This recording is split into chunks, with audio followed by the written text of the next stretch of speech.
venir. Alors déjà, je voudrais évidemment vous remercier de votre présence, remercier Marie, qui est la responsable du service emploi-formation, donc à la fédération, qui est présente, Florent Philippe, qui est notre responsable des affaires institutionnelles, qui est présent au sein des services de la fédération. Et puis, on a également donc un certain nombre d'élus. J'ai vu Dominique Vasselin du bureau exécutif, Marie-Claire Leralec qui nous a rejoint aussi. Il y a Philippe Sambour qui est le responsable de la commission Rincoquet. J'ai vu Valérie Serda aussi qui s'est connectée tout à l'heure. Bonjour à toutes et tous. Et puis, si j'en ai oublié, évidemment, je vous prie de m'excuser. Je tiens à excuser aussi Jean-François Mallard, qui est membre du bureau exécutif et qui porte donc cette délégation liée à l'emploi et surtout à la formation en particulier. Voilà, je crois, il est retenu par une autre réunion liée à la discipline Rincoquet, si j'ai bien compris. Donc, il ne peut pas être parmi nous. Et puis, remercier aussi la présence de notre invité, Hugo Petitjean, du Cosmos, le Conseil du mouvement sportif. Lui aussi, donc responsable des affaires institutionnelles au Cosmos. Et puis, voilà, on reviendra évidemment sur le Cosmos tout à l'heure. Mais en tout cas, merci de votre présence et bienvenue. Alors, ce soir, c'est peut-être un nouveau type de visio, puisque à l'occasion de l'Assemblée générale de décembre dernier, on a souhaité vous interroger tout simplement sur les thématiques qui vous étaient chères, que vous posez questions et que vous souhaiteriez aborder sur ce format de visio qui est maintenant bien installé, qu'on connaît.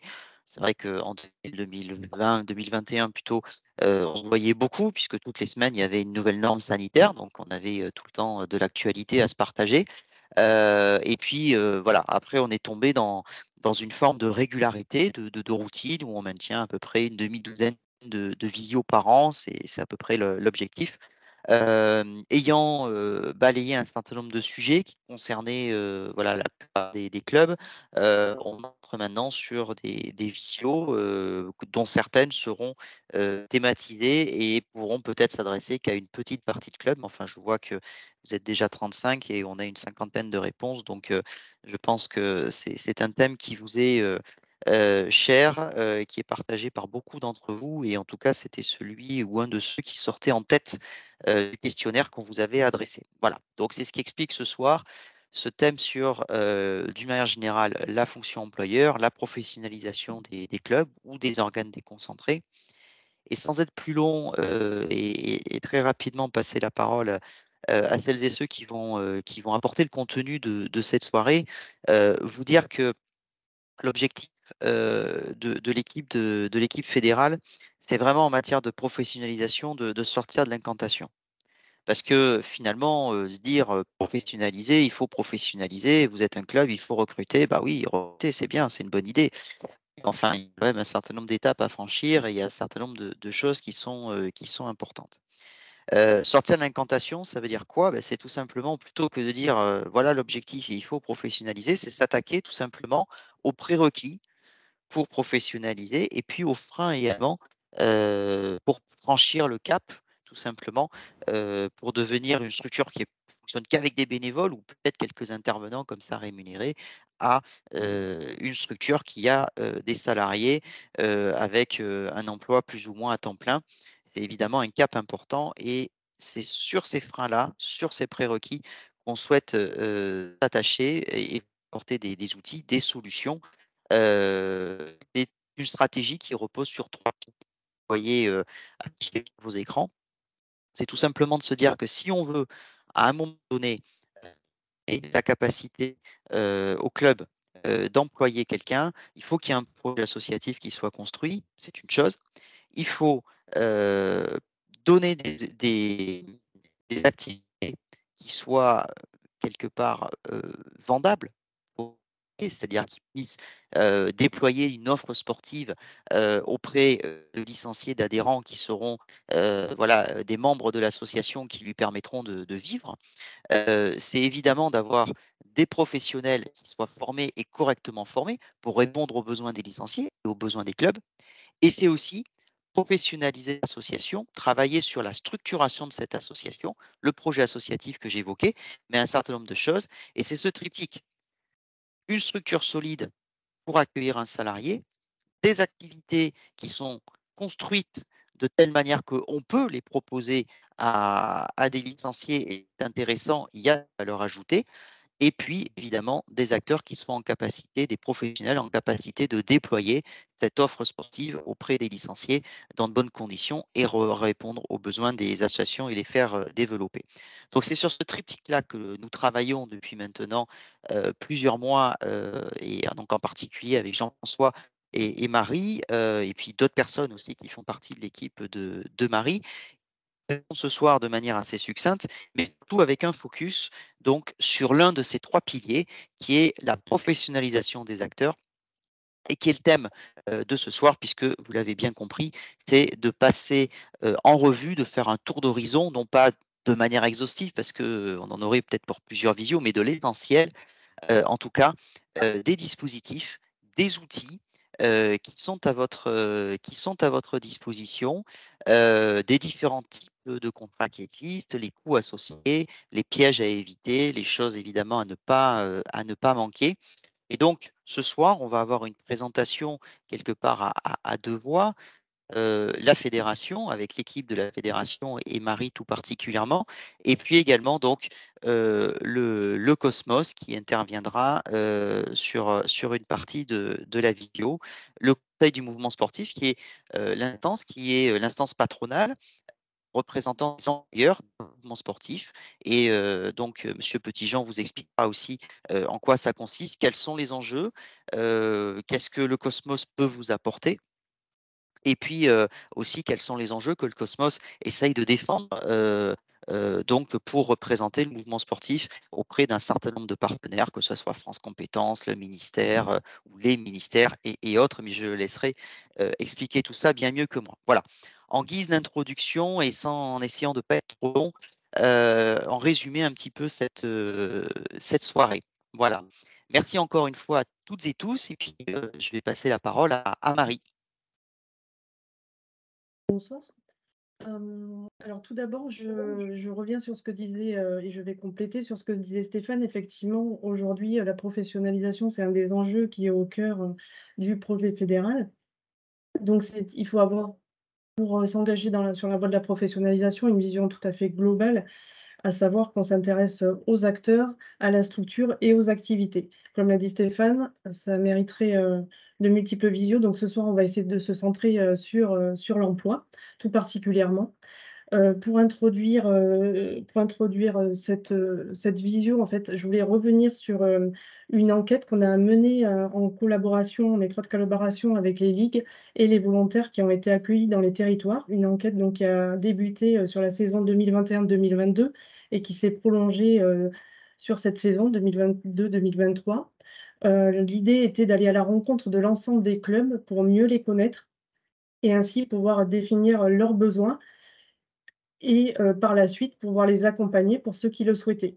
Donc de là, cette première slide pour, voilà, mettre en évidence qu'effectivement, un des 2 premiers besoins qui ressort, alors c'est l'équipement, mais rapidement derrière vient le recrutement et donc les ressources humaines. Donc là, sur ce volet-là, recrutement, ressources humaines, on entend, ça peut être un recrutement en termes de bénévoles, mais c'est, le volet qui est le plus important, c'est évidemment le recrutement de professionnels dans les structures pour aider au développement. Donc, on a eu un retour de 472 clubs interrogés, sur 890 clubs, donc on est à peu près à 46. Donc c'est un bon retour et aujourd'hui l'analyse est en cours avec, des data analystes puisque cette enquête, en fait, n'était pas uniquement centrée sur, l'emploi, sur la professionnalisation, mais avait vocation à, traiter de tous les domaines d'intervention de la fédération, de toutes les thématiques qui pouvaient, toucher, les clubs. Donc on va essayer on vous rendra, on fera un bilan à la suite de l'analyse et on en ressortira en fait, une vision globale au niveau fédéral et national bien sûr, au niveau des territoires, avec une vision des qu'est-ce que sont les clubs aujourd'hui des territoires, quels sont leurs besoins, qu'est-ce on devra développer et aussi au niveau des commissions, sportives pour qu'elles puissent aussi, s'adresser, à leur club en ayant en tête les besoins, les difficultés et vers où on veut aller. Donc là, c'était une image, globale, on va dire.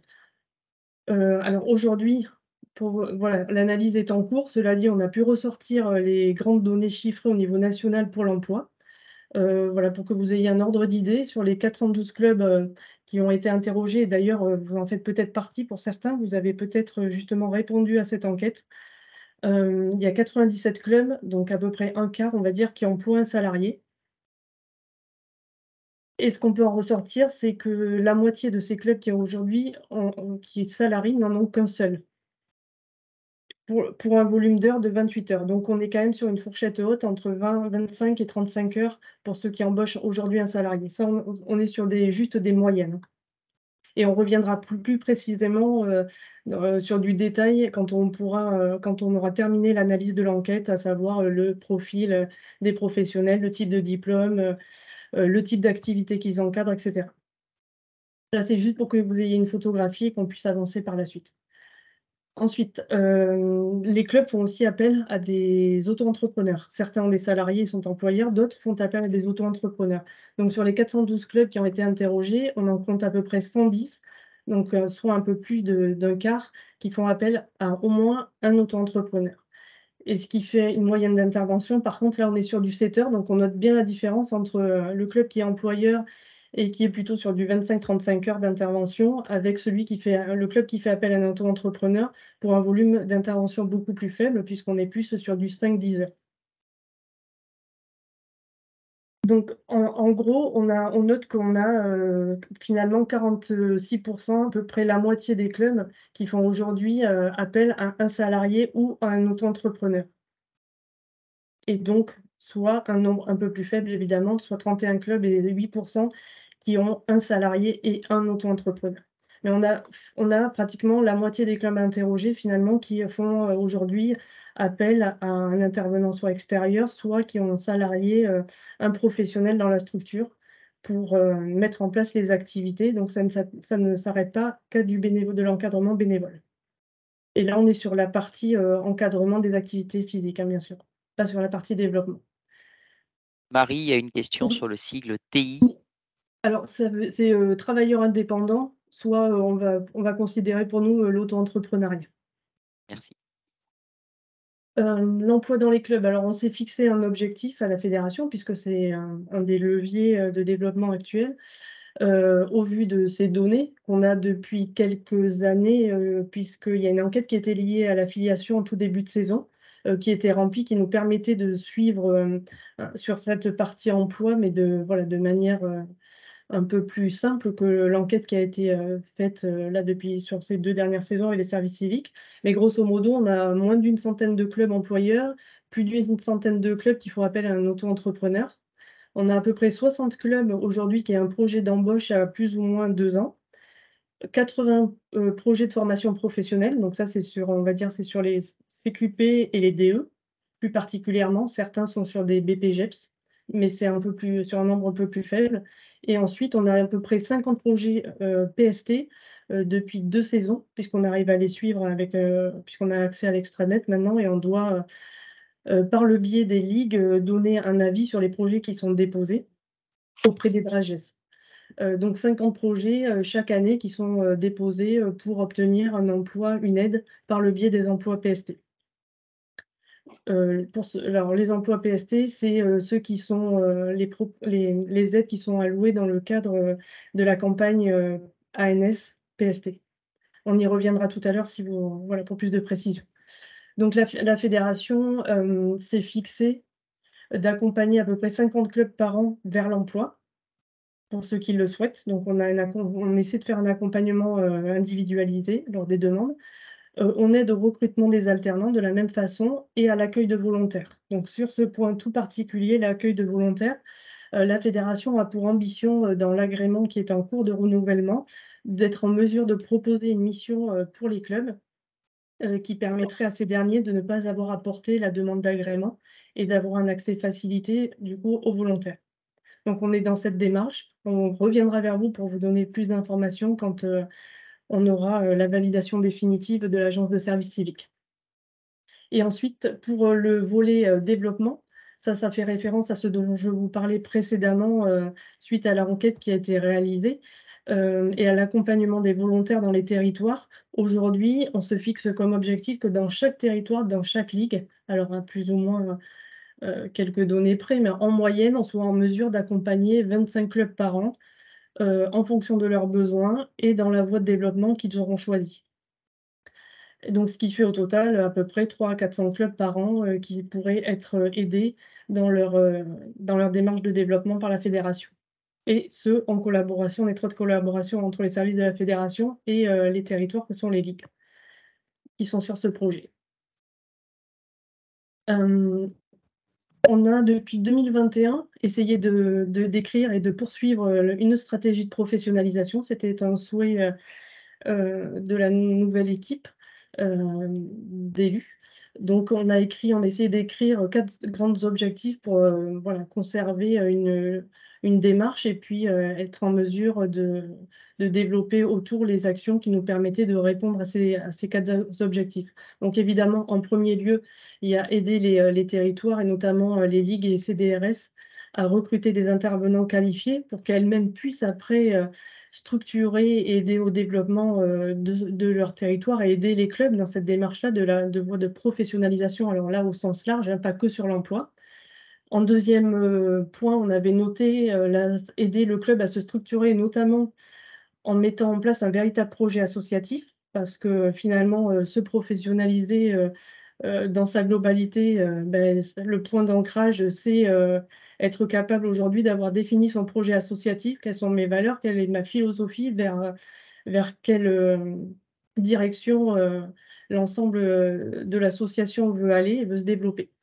En troisième point, on encourage évidemment les clubs à se former, donc avec la formation qui est mise notamment en place dans les ligues, la formation, fédérale avec les diplômes fédéraux, BIF, BEF1 et puis, sur un autre champ évidemment, l'aide, l'accompagnement qu'on fait, individuel auprès des clubs, pour qu'ils puissent recruter, que ce soit des alternants ou des salariés. Et ensuite un accompagnement, alors ça plutôt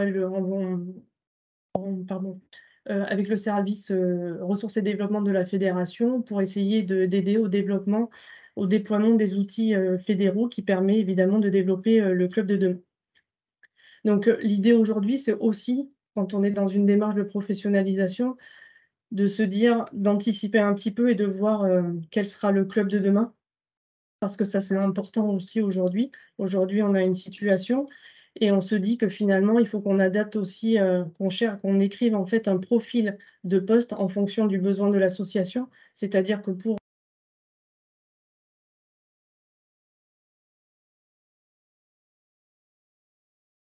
Ah, T'entends plus, Marie, Marie. oui, ton micro s'est coupé de manière sauvage. excusez-moi, ça fait longtemps? Ou c'est Il y a 10 juste, minutes à peu près. Il y a une demi-heure. Non, non, c'est il y a quelques instants. OK. Donc voilà, c'est arriver à anticiper, à définir un profil de poste donc qui prenne, parce qu'on veut tous, essayer de tendre, vers, un temps plein pour que, les professionnels, ben, soient et aussi, heu, puissent, s'investir dans le club. On peut aussi aller vers de l'emploi, de la mutualisation d'emploi sur, plusieurs associations, on y reviendra tout à l'heure. Mais voilà, l'idée, c'est de proposer, un temps plein et de financer le poste. Donc on voit que dans toute cette professionnalisation, cette recherche de professionnalisation et d'optimisation, il faut qu'il y ait une adéquation entre vos besoins, ce que vous pourrez aller chercher en ressources, financières supplémentaires ou de prestations, faire le lien avec la formation, dont les futurs, salariés auront peut-être besoin pour évoluer, notamment pour, faire un complément sur du développement, par exemple et aller chercher des formations complémentaires sur la communication, le marketing et cetera et voilà et l'emploi qui leur sera proposé. Voilà, donc après cette, présentation, je vais maintenant, laisser la parole à Hugo, que je remercie pour sa présence et qui va pouvoir nous présenter, le Cosmos et nous expliquer un petit peu, ce que les services qui sont proposés pour, les clubs qui sont adhérents aujourd'hui de cette association. Bonsoir. Est-ce que je peux partager mon écran? Ce serait plus simple comme ça, je contrôlerai.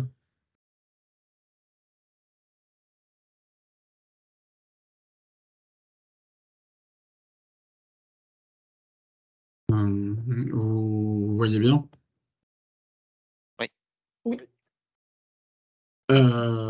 Donc, en effet, comme ça a pu être dit, le Cosmos, je m'excuse pour ma voix, j'ai une extinction de voix cette semaine, donc je sais que c'est pas la voix la plus agréable à entendre encore, voilà, je m'en excuse. Le Cosmos, c'est l'organisation patronale du sport qui a un taux de représentativité dans la branche de 86%, près de 10 000 adhérents, on les atteint là bientôt en 2023. Ça représente 14 milliards de chiffre d'affaires cumulé, 70 000 salariés couverts et surtout qui fédère le sport à tout niveau, pour plaisir sportif marchand. Le Cosmos s'est donné trois missions.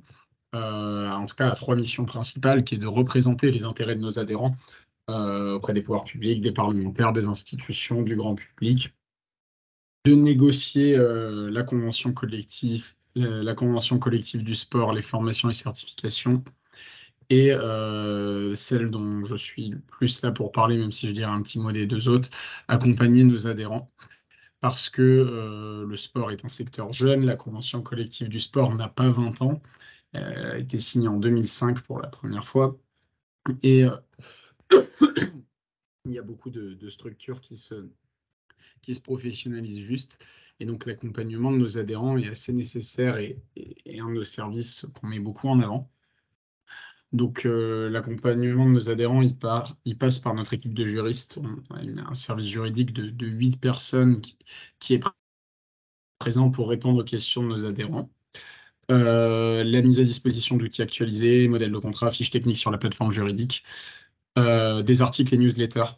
Toutes les semaines, on envoie à nos adhérents une newsletter juridique et institutionnelle avec toutes les actualités importantes dans leur quotidien d'employeur du sport. Et notre organisme de formation, on ouvre le catalogue de nos organismes de formation à nos adhérents pour permettre de faire monter en compétences leurs dirigeants. Je dis dirigeants parce que c'est à la fois des dirigeants salariés et bénévoles qui peuvent accéder à cette formation. Donc, comme je disais sur l'accompagnement juridique, 5 salariés plus de 7, qui ont donc une vraie expertise en droit social, au droit du travail autour de la convention collective, qui sont des compétences c'est une certaine manière de les mutualiser pour la plupart des employeurs du sport. Et vraiment, le service qu'on met très en avant, c'est une permanence juridique téléphonique du lundi au vendredi de 9h30 à 12h30. Et tous nos adhérents peuvent appeler autant qu'ils veulent cette permanence juridique pour leurs questions en droit social, que ce soit de l'embauche au licenciement, une question sur un contrat, comment on fait un avenant, quelle est la grille de salaire applicable. Et quand c'est pas de 9h30 à 12h30 ou quand c'est un peu plus complexe, on a également une plateforme juridique par le biais de l'espace adhérent que je vais vous montrer dans les prochaines slides qui permet de poser les questions. Alors je sais pas s'il est là, c'est peut-être un peu long shot, mais j'avais échangé avec le directeur de la Ligue Roller et Skateboard Guyane et j'avais pas été capable de lui répondre sur ce point. La permanence téléphonique pour les adhérents qui ne sont pas en métropole, elle est ouverte aussi à d'autres horaires. Si le créneau 9h30, 12h30 en métropole ne vous permet pas d'appeler. Donc voilà, je ne sais pas s'il est là, mais sinon, l'info circulera. Je lui dirai. Donc, si je vous montre le site internet, voilà comment il se présente. Donc, c'est tout à fait classique, mais dans l'onglet outils de l'employeur, c'est là où on a, donc vous voyez, les actualités, les fiches pratiques, poser une question et le texte de la convention collective, qui est le texte de droit social évidemment applicable.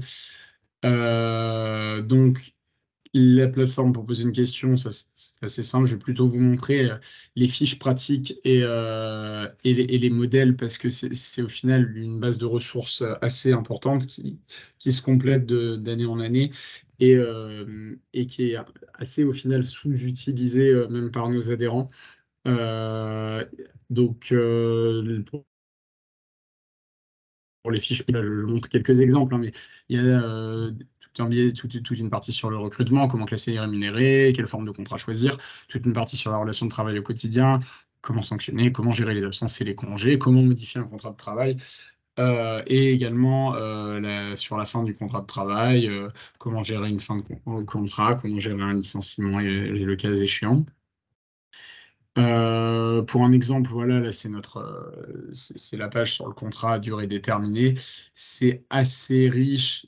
Il y a catégorie par catégorie toutes les questions qui pourraient se poser autour de l'emploi et spécialisées autour de l'emploi dans le sport et en lien avec les textes applicables dans le sport et pour les employeurs du sport.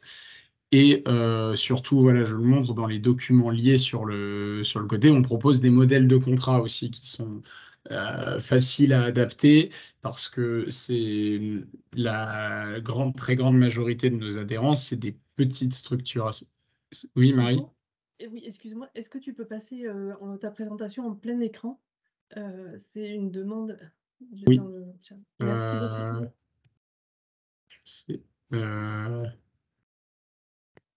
Est-ce que... Merci. Alors, oui, c'est bon, je la vois. Parfait, merci.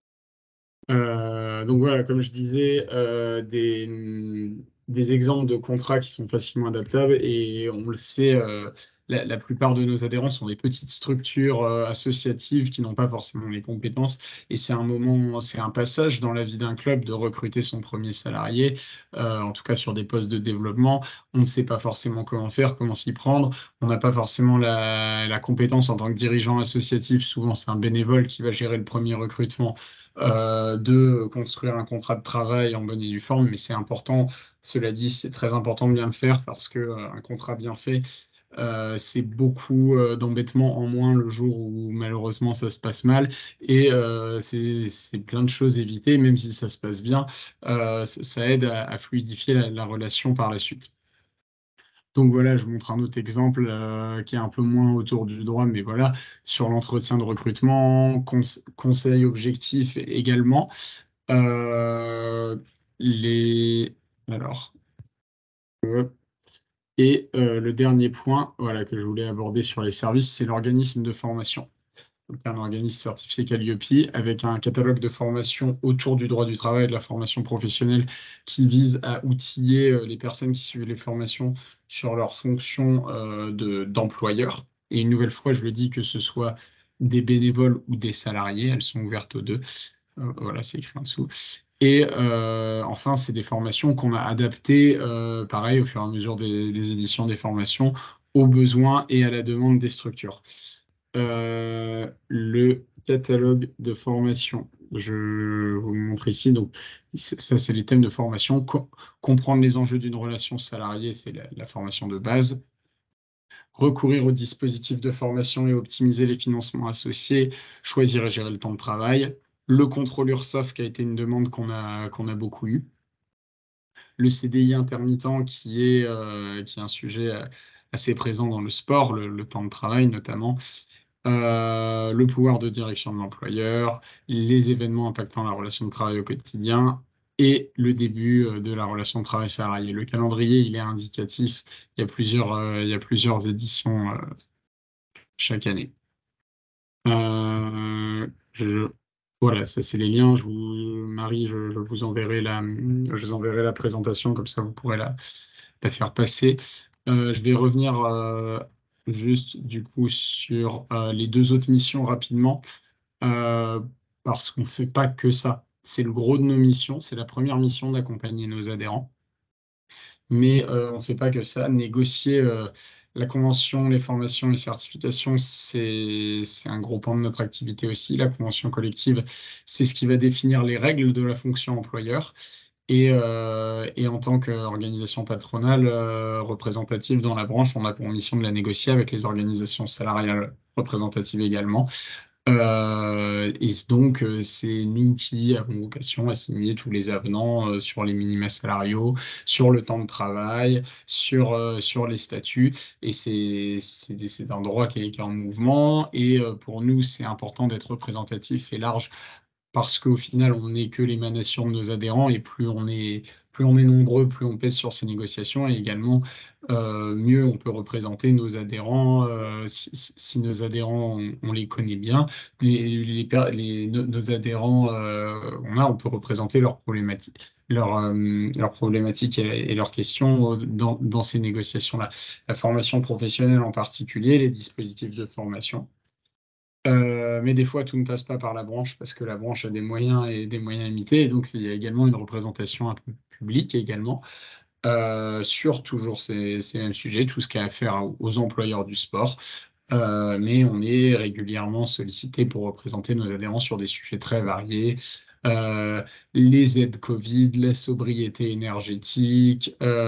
Récemment, pour donner peut-être un exemple, un sujet sur lequel on est très actif, c'est le sujet à la fois du financement de la formation professionnelle qui est un peu en difficulté dans le sport, même si on a eu plutôt des bons échos là, de la part des ministères, et également la validation des diplômes avec France Compétences. Une nouvelle fois, c'est des sujets qui sont en cours, et c'est important pour pouvoir avancer pour le développement du sport, d'avoir une organisation patronale forte sur ces sujets, parce que ça permet au sport de parler d'une même voix. Et quand le sport, c'est pas qu'une fédération, c'est même pas que le mouvement sportif, c'est également avec le sport professionnel, les loisirs sportifs marchands, ça permet au sport de parler d'une même voix et d'être plus entendu. Donc voilà pour la présentation, et je ferai passer les slides à Marie demain. Merci beaucoup, Hugo. Pour en revenir, juste un rappel, alors on l'avait évoqué à travers des newsletters et on avait envoyé des emailing. Là, il y a une adhésion groupée qui est proposée pour adhérer au Cosmos. Donc on renverra le lien avec l'enregistrement de la visio à la fin. On le remettra dans la conversation. Merci beaucoup, Hugo. Oui, c'est un point important parce que j'en profite quand même pour l'appuyer. À travers cette adhésion groupée, en passant via la fédération, en fait, ça vous fait une cotisation qui est moins importante qu'une cotisation directe auprès du Cosmos. Et puis la fédération a aussi a souhaité faire un effort pour les organes déconcentrés en finançant en participant au financement tout simplement de cette cotisation-là également. Donc voilà, c'est un point important. Vous l'avez dit, donc bon, il y a la question de la représentation du mouvement sportif. C'est pas le sujet de ce soir, mais on voit aussi tout l'intérêt d'avoir un dialogue un peu appuyé et un peu collectif avec France Compétences, qui nous fait des surprises, on va dire ça comme ça, parfois, ou des choses un peu surprenantes. Et on n'est pas la seule fédération à être un peu désarçonnée par France Compétences. Mais au-delà de ça, c'est aussi vraiment une offre de service au club. Les facs, les questions-réponses, les questionnements, voilà, la permanence juridique, c'est aussi un outil qui est vraiment important. La fédération, autant que possible, répond, et Marie répond à un certain nombre de vos questions quand vous en avez, peut vous épauler, etc. Mais effectivement, le Cosmos, c'est aussi le cran au-dessus. Et donc, c'est important, cette offre de service, cette boîte à outils que vous avez aussi mise à disposition sur la lecture de la convention collective, des choses comme ça. Et puis voilà, ces professionnels qui peuvent vous épauler quand il y a une question d'interprétation qui se pose et où on a un peu de difficulté, on est un peu en délicatesse. Voilà, c'est pour nous aussi un levier qu'on souhaite vous donner, vous offrir, en tout cas vous présenter. Parce que effectivement, être un employeur, c'est forcément se créer aussi des obligations que l'on n'a pas évidemment quand on n'est pas dans cette fonction d'employeur. C'est respecter un cadre juridique, respecter un certain nombre de choses. Et donc voilà, il faut aussi pouvoir vous donner tous ces outils pour pouvoir exercer sereinement. Voilà, c'est ce qu'on essaye de faire, notamment à travers le travail que l'on mène avec le Cosmos. Voilà, donc encore merci pour cette présence. Et peut-être avant de vous libérer, parce que je sais que vous avez un autre engagement par la suite, et d'aller prendre peut-être un sirop pour la toux aussi en attendant dans l'intervalle. Est-ce qu'il y a des questions? J'ai vu une main qui s'est levée, je ne la vois plus. Attendez, pardon, ça c'est moi qui lève la main, c'est pas le but. J'ai pas vu une levain se lever un moment. Ah, voilà, Roller Lib. C'était pas celle que j'ai vue se lever, mais c'est pas grave. Allez, on va commencer par Roller Lib. Allez-y, activez votre micro. On vous écoute. Merci. Donc, dans le cadre de l'adhésion à Cosmos, là, j'ai renouvelé l'adhésion. J'ai eu une question au service juridique, on m'a répondu. Alors là, j'ai pas été très réactif parce que j'étais pas mal occupé, mais je n'arrive pas à accéder par la plateforme. J'ai eu un conseil juridique où on me conseillait d'aller voir les modèles de contrat de travail et puis les définitions des postes. Et j'ai pas accès au contrat de travail et aux différentes documentations. Est-ce que c'est inhérent au fait qu'on soit une association sans employeur ou pas? Excusez-moi, sans salarié. Non, soit c'est un problème ça peut être un problème de la plateforme. Les modèles de contrat, ils sont sinon, généralement, ils sont dans les fiches afférentes. Par exemple, si c'est un modèle de CDD, dans l'onglet contrat déterminé sur la droite de l'écran, généralement par la plateforme. Et du coup, demain, je vais demander à mes collègues de vérifier. C'était quel modèle en l'occurrence? Là, c'était pour un contrat à durée indéterminée à temps partiel, par exemple. Ok, d'accord, très bien. Et c'est Nîmes Roller, c'est ça? C'est Roller Lib à Nîmes, Roller Lib. Ok, très bien. Bah, je vois avec mes collègues demain. Voilà, mais bon, après, j'étais un peu négligent parce que j'étais à la bourre. Je n'ai pas rappelé pour savoir pourquoi ça ne fonctionnait pas. Il n'y a pas de souci. D'autre part, j'ai une autre question un peu plus générale. Est-ce qu'il y a un groupement d'employeurs à la Fédé? Non. Ça, je ne vais pas pouvoir y répondre. Non, aujourd'hui, on n'a pas de groupement d'employeurs. Vous cherchez à avoir un emploi mutualisé ou quelle est votre démarche? Éventuellement, c'est dans les choses qu'on envisage, mais pas que. Donc, plutôt que de se tourner sur du local avec des choses très diversifiées, si dans des régions où il y a peut-être quelques clubs qui pourraient être intéressés, ça pourrait éventuellement être intéressant, je ne sais pas. Alors, ce que je vais faire, parce que là, c'est un sujet, encore on ouvrirait un sujet voilà, qui peut être complexe.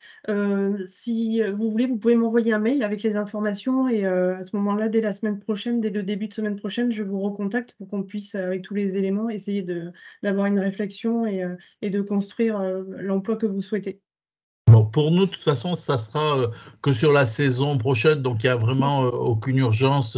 Je reviendrai vers vous peut-être plus tard si c'est gentil, merci. Ok, très bien. Après, il y a le réseau Profession Sport aussi, hein, voilà, qui peut. On peut travailler. Il y a une autre question, non, je crois, Stéphane? Ouais, Jean-Sébastien. Oui, bonsoir. Je suis au niveau des Yetis à Grenoble. Moi, j'avais une question, en fait, en quoi le Cosmos est différent des maisons départementales du sport ou des comités départementaux olympiques? Parce qu'en fait, au sein déjà des maisons du sport, alors c'est vrai que nous en Isère, on a la chance d'être quand même bien fournis. La proposition que vous faites, en fait, on peut déjà l'avoir, via les maisons du sport ou le comité départemental olympique, en fait. Alors, je ne sais pas quel comité départementaux. Grenoble. Déjà, oui. Grenoble. Oui, Grenoble. Et, après, je ne connais pas les services respectivement de tous les GDOS. Mais on a vraiment, nous, une expertise et une expérience développée autour de la fonction employeur et du fait notamment, comme je l'ai dit, qu'on négocie la convention collective. Et c'est autour de la fonction employeur. Généralement, les crosses alors je ne sais pas pour Grenoble, mais ils proposent généralement plutôt des fois des services autour de la fiche de paye, qui est quelque chose qu'on ne fait pas ou pas encore. Je sais, peut-être ça viendra. Et un peu moins autour vraiment de la fonction employeur-employé. Après, peut-être que le GDOS 38 propose tout ça. Dans ce cas-là, c'est merveilleux. Ils peuvent aider, mais alors effectivement, ils sont plus, comme vous disiez, sur la partie, sur la partie purement comptable et pratique. Après, je sais qu'il y a la Dragès aussi à Grenoble qui travaille pas mal et qui peut aider aussi pour justement, enfin, sur la partie employeur en fait. Mais tout le côté, en fait, aujourd'hui, effectivement, ce qui nous manque, et je pense la plupart des personnes qui sont présentes ce soir, c'est effectivement ce côté purement technique de l'emploi. Qu'est-ce que je propose? Qu'est-ce que je fais? Comment ça s'applique, quoi? C'est ce que enfin, je pense que c'est vraiment la problématique qui doit nous amener à réfléchir sur l'orientation qu'on veut donner dans nos différentes structures. Alors, juste si je peux me permettre en complément, Hugo, savoir qu'au Cosmos, c'est une équipe quand même de juristes qui sont présents et donc des professionnels de ces questions-là. Alors pas pour dénigrer ce que font aujourd'hui les CROSS et les CDOS, mais qui sont plus sur l'accompagnement à la gestion, on va dire, administrative et financière de l'emploi. C'est-à-dire, une fois que vous avez embauché, oui, effectivement, ils vous proposent le service de faire tous les mois la fiche de paie, de se tenir à jour quand il y a des renégociations des taux. Des taux horaires, etc., au niveau de la Convention collective nationale du sport, mais on va dire que c'est plus sur le volet purement administratif de suivi de l'embauche. Alors que voilà, le Cosmos, et Hugo, vous pourrez compléter bien sûr, c'est voilà, des professionnels qui sont au cœur en plus de ces questions-là et qui sont au cœur des négociations aussi. Donc. Non, mais c'était très bien dit. Bien, mais merci beaucoup. Je ne vois pas d'autres questions. L'heure tourne aussi, donc je vous propose de poursuivre. Merci en tout cas, Hugo, de votre présence. Et puis voilà, vous nous quittez à votre guise quand quand vous le souhaitez et quand vous devez vous rendre par ailleurs. Voilà, merci. Merci beaucoup, au revoir. Au revoir. Merci Hugo, au revoir. Au revoir, merci.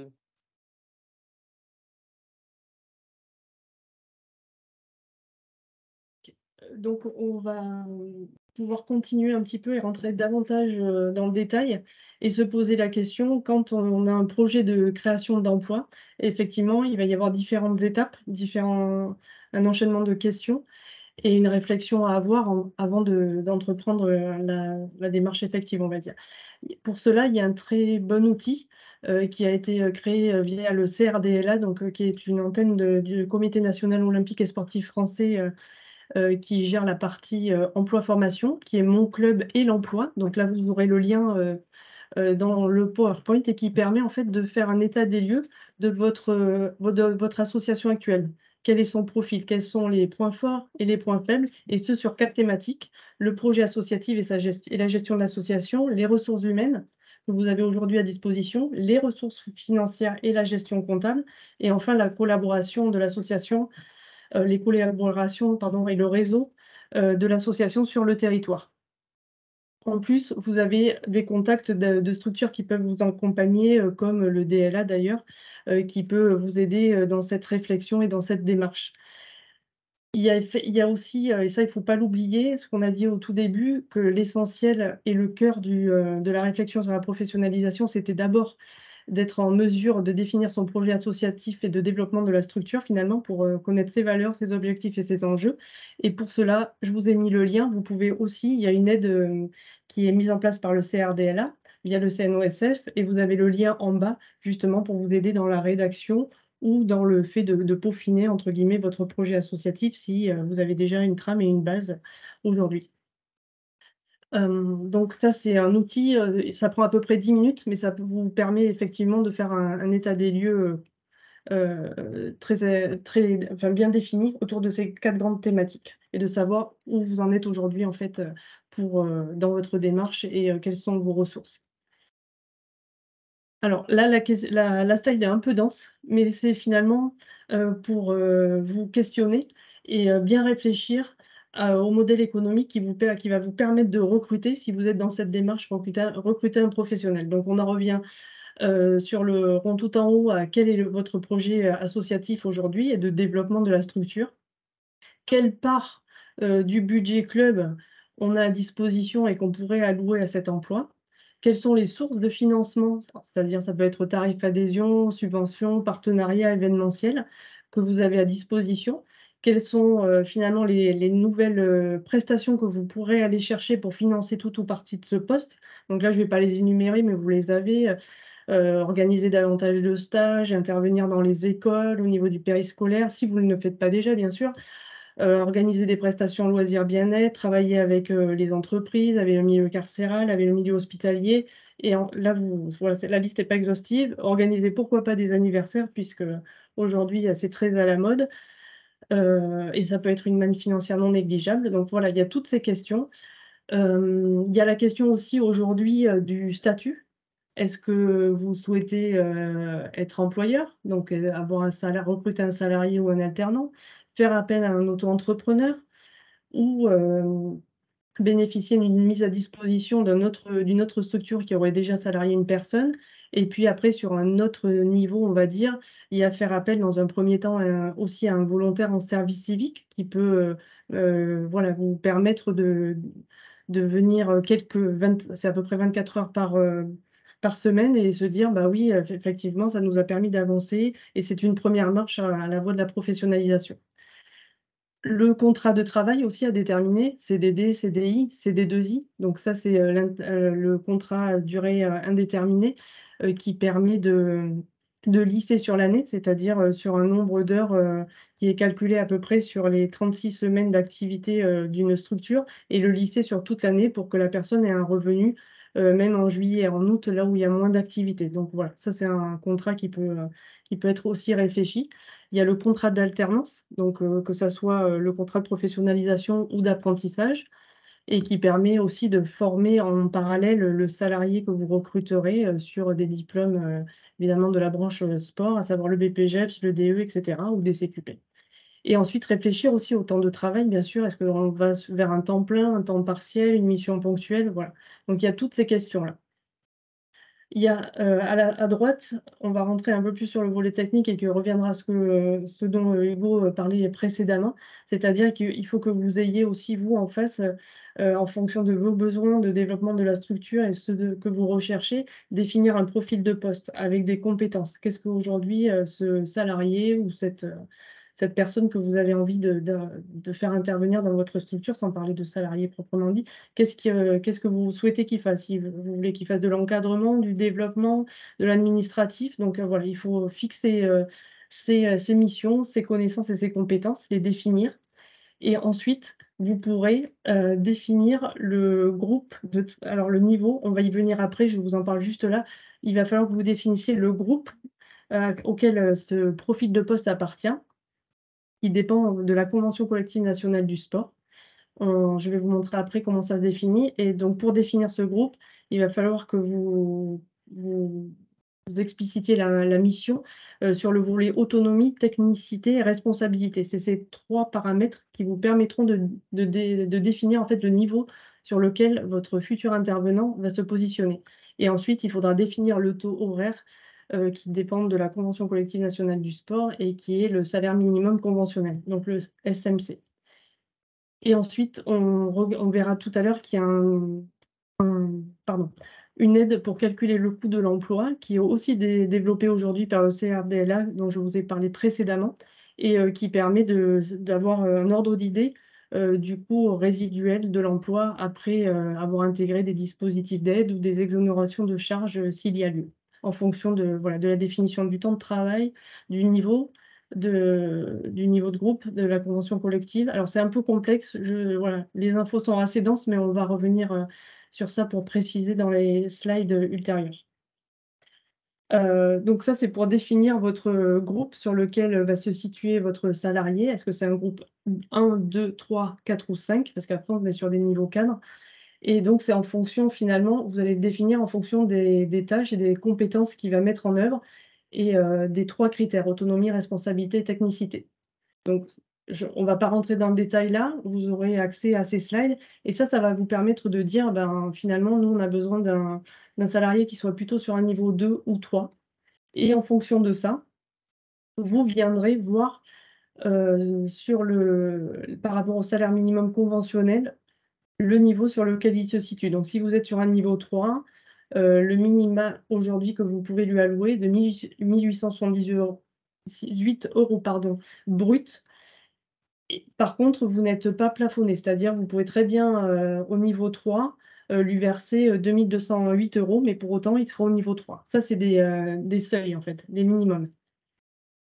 Donc, il faut que tout ça soit cohérent par rapport à la définition du profil de poste et des compétences. Là, voilà, pour refaire un rapide tour sur les différents statuts des intervenants.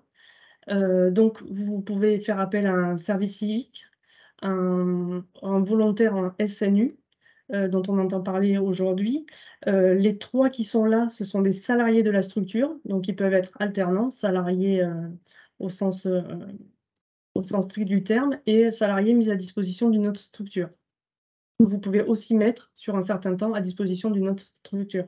Et enfin, le dernier, l'auto-entrepreneuriat qu'on va voir en toute fin de présentation. Donc ça, c'est les différents statuts aujourd'hui, les différents profils d'intervenants qui peuvent venir encadrer des heures ou faire du développement dans votre structure.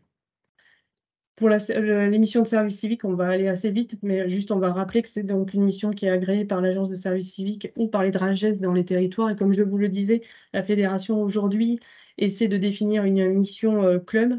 Donc vous pourrez, on l'espère, passer par la fédération pour éviter toute une démarche administrative assez lourde qui permet de demander l'agrément de votre structure.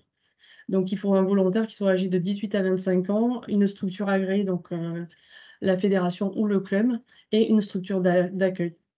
Un tuteur, bien sûr, pour l'épauler dans sa démarche, puisque l'idée, c'est de l'accompagner dans un projet d'avenir, que ce soit professionnel ou personnel. Donc, grosso modo, juste pour vous donner un ordre d'idée, le volontaire, il fait 24 heures par semaine.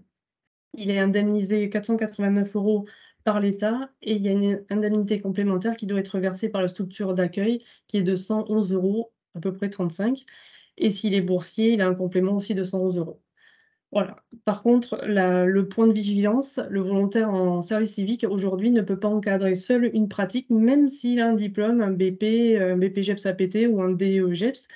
Il n'est pas question qu'il entraîne, ce n'est pas sa vocation. Par contre, il peut accompagner sur le terrain un professionnel, venir prendre un petit groupe, etc. Mais toujours dans le cadre d'un cours qui est mené par un professionnel. Donc ça, c'est le petit point de vigilance et non négligeable parce qu'il y a quand même des contrôles qui se font. Le service national universel, alors ça, c'est pour les jeunes qui sont âgés de 15 à 17 ans. L'idée, c'est d'avoir une première expérience, une première mission d'intérêt général. Donc le club peut être structure d'accueil. Il faudra évidemment trouver un tuteur. Ils ont en préparation 2 semaines en séjour de cohésion qui se fait en dehors de leur département, de leur lieu d'habitation. Et ils poursuivent cet engagement à hauteur de 84 heures, soit 12 jours minimum, en dehors du temps scolaire, bien sûr, dans votre club pour aider à l'organisation d'un événement, de matchs un week-end, accompagner une équipe, enfin voilà, sur des missions d'intérêt général. Donc je vous mettrai le lien aussi du site de l'agence qui gère le SNU. Là, je voulais juste vous donner un ordre d'idée avec des simulations de salariés, si vous souhaitez embaucher, que vous ayez un ordre d'idée. Donc là, on serait dans le cadre d'un éducateur salarié de votre structure, donc vous êtes employeur, sur un groupe 2. Donc ça, c'est les groupes qu'on a définis tout à l'heure et qu'on a vu dans le tableau. Donc avec un taux horaire minimal qui est à 11,62 € brut. Et pour vous donner un ordre d'idée, si vous avez un dispositif d'aide que vous arrivez dans le cadre de l'Agence nationale du sport, c'est-à-dire le PST, alors vous avez certainement dû en entendre parler, la campagne est actuellement en cours dans toutes les régions. Donc voilà, c'est des aides qui sont allouées sur 3 ans à hauteur de 12 000 €. Dans certaines régions, elles ont cette année été un peu réduites à 9 000 €, mais vous avez une aide sur 3 ans, c'est 12 000 € par an sur 3 ans, avec après une possibilité de consolidation sur les années 4 et 5, et voilà, qui est un peu moins, mais qui peut vous aider à planifier et à pérenniser cet emploi. Donc pour vous donner un ordre d'idée, sur un un salaire mensuel qui serait de 1 364 € brut, net. Voilà, alors après, il y a toutes les lignes, il y a les charges salariales pour arriver au salaire brut, les charges patronales pour arriver au salaire brut chargé, l'aide qu'on enlève du dispositif d'aide, donc du PST, de 1 000 €, puisque là, on est parti sur 12 000 € sur une année, donc 1 000 € par mois, plus la réduction des cotisations patronales, on arrive à un coût résiduel, un coût qui vous reste à charge de 848 €. Donc ça, c'est par mois, chaque année, si vous obtenez ce dispositif, c'est valable sur les 3 premières années. Et effectivement, on se rend compte qu'entre la 3e et la 4e année, il y a un fossé. On passe de 11 000 € d'aide, enfin en tout cas du coût à l'année annuel à 23 000 puisqu'on n'a plus l'aide. Mais sur ça, sur l'année 4 et 5, il y a des dispositifs dans le cadre aussi de l'ANS et du PST qui permettent de venir consolider en attendant une possibilité de pérennisation de l'emploi. Voilà. Donc j'ai pas fait le calcul, mais il faut proratiser les 8 500 par mois, c'est-à-dire divisé par 12 et vous obtiendrez ce que vous avez à déduire par mois pour retrouver votre coût résiduel, le reste à charge. Là, j'ai fait le même exercice, mais avec un groupe 3 et un taux horaire légèrement supérieur, donc à 12,39 €. Voilà, donc vous avez les données, vous les aurez, mais c'est pour vous donner un ordre d'idée. Là, il vous reste 1 064 € et on est sur un groupe 3, donc un niveau supérieur en termes d'autonomie, de responsabilité, de technicité, sur l'encadrement, sur la responsabilité, et cetera. Alors, je vous passe ça assez rapidement puisqu'on l'a expliqué précédemment. Et là, le groupe 4, qui est là, on commence à être sur de l'entraînement et de l'encadrement un peu plus spécifique. Et avec l'aide du PST toujours, hein, je vous ai fait les 3 simulations sur avec le même filtre. On est sur un reste à charge sur 1 250 € pour les 3 premières années. Et après, vous voyez évidemment le fossé entre la 3e année et la 4e année. Pareil, il y a des possibilités de venir pérenniser, consolider, de consolider cette charge avec une aide PST sur l'année 4 et 5. Alors, est-ce qu'il y a des questions par rapport à ça? Parce que je sais que c'est assez dense comme information. Peut-être qu'il y a des choses qui sont pas où j'ai pas été assez explicite?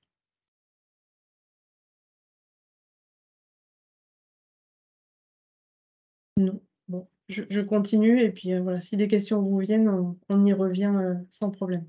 Ces simulations, je vous donnerai tout à l'heure le lien, enfin vous l'aurez en fin de PowerPoint. C'est un outil de calcul, comme je vous le disais, sur le site du CRDLA, donc vous y avez accès. Il suffit de venir avec des menus déroulants, choisir la structure, la région déjà, la typologie de la structure, le type de contrat, CDI, CDD, enfin vous avez tout un panel de choix, les aides à l'emploi que vous souhaitez, le nombre d'heures et ça voilà, vous aurez ce détail-là, donc ça vous permet un petit peu de jauger avec le type les dispositifs d'aide différents, les aides que vous pouvez avoir. Pareil, là, c'était pour vous donner un ordre d'idée avec une simulation du coût de l'emploi, mais sur le volet alternance. Donc là, c'est sur un niveau 4, donc pour des jeunes qui, en général, sont âgés de 18 à 20 ans. Je dis bien en général, puisque tout peut varier. Donc c'était pour voilà, vous donner un ordre d'idée, mais finalement, avec les allègements d'exonération spécifiques et l'aide qui perdure sur l'apprentissage, mais qui n'est plus de 8 000 €, mais de 6 000 €.